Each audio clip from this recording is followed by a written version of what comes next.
There's a lot of advice out there on careers, and specifically on job interviews. And what I kind of laugh at is how much emphasis people put on things like how well you dress.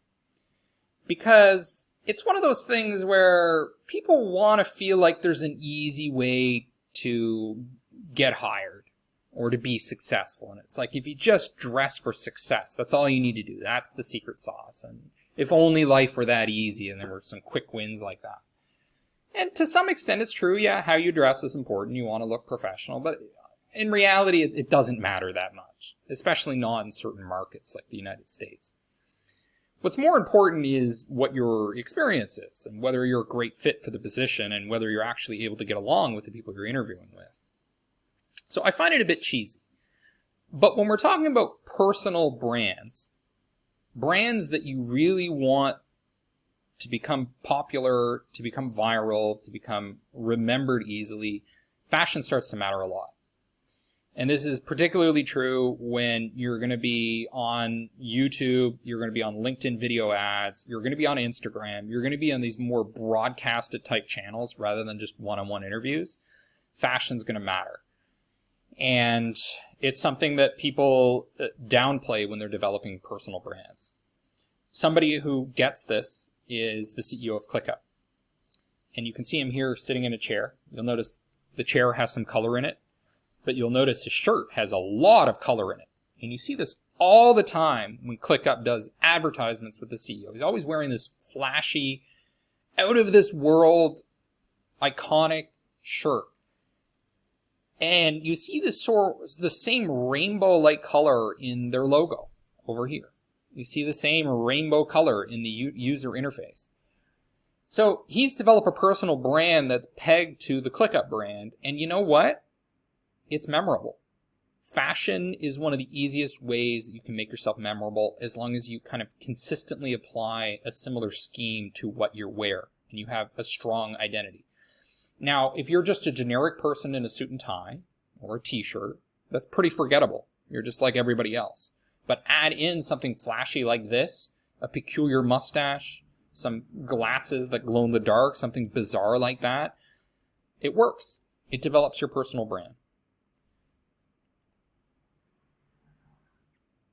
So to highlight a couple of other examples, this is a teaser I gave you earlier. His name is Rand Fishkin, founder of SEO Moz, which converted to Moz.com, and he's now working on SparkToro, which is the tool I showed you earlier. A very likable personality. He has a very strong personal brand in the tech space, in the web design space, in the digital marketing space, a renowned person. But it's interesting when you look at pictures of Rand in the past, so I mean, I've been in this industry for a long time and I've seen this evolution. His fashion changed a lot. I mean, before he looked like kind of just another person with some facial hair, but look how much more dramatic his fashion has become. Not only does he wear really interesting shirts and sweaters with like animals on them and things, but his hair, look how high it's gone. Look at his mustache, his curly wax mustache. Nobody has mustaches like that these days. This isn't the Wild West. But it's effective because it's different, because it's iconic. You remember it. You remember him. He's a distinctive personality, and he's done a great job of using fashion and hairstyle to communicate that this is somebody you should notice, somebody that you should remember. And that's a personal brand that's leverageable and transferable to new projects. So even though Rand is working on something like SparkToro, as opposed to Moz.com, his personal brand carries credibility between those two brand names. Now, another example is this person. She's an actress. I don't know her name. She's probably most famous for Sky Castle, which is a famous Korean drama. Now, I've been watching her in this other Korean drama, and she is this reporter. But the reporter has a very distinctive identity, almost an androgynous look, and her fashion is very iconic.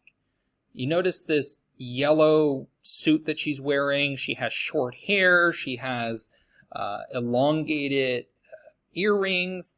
Very distinctive person, and she's got peculiar smile too. So she's leveraging fashion to make herself more memorable, to build this personal brand. Now, this is the character. This isn't the actress's identity. But I thought it was an excellent demonstration of why this particular character in the show stands out relative to the other ones who are wearing uniforms. For example, the police officers purposely wear uniforms just to blend in with the other police officers. But here we have the reporter who's kind of an antagonist who does the very opposite. She's the opposite of uniformity. And one of my favorite examples, someone who I think has done an A-plus job on personal branding, Dot Lum, who is famous for Instagram, social media marketing. But I really think when it comes to personal branding, her job has been a tremendous achievement. And I want to highlight later on some of the key things she does with her colors, with her overall identity, her energy. There's lots about this person that stands out. But the one thing that I want to call out here, because I'm talking about fashion, is look at her head. She's got a headband with a unicorn horn sticking out of it. How bizarre is that? She's got the little unicorn type thing here too. Super bizarre, right? Super bold, super dramatic. I mean, what professional marketing consultant would ever get up on a camera and put a unicorn horn on their head?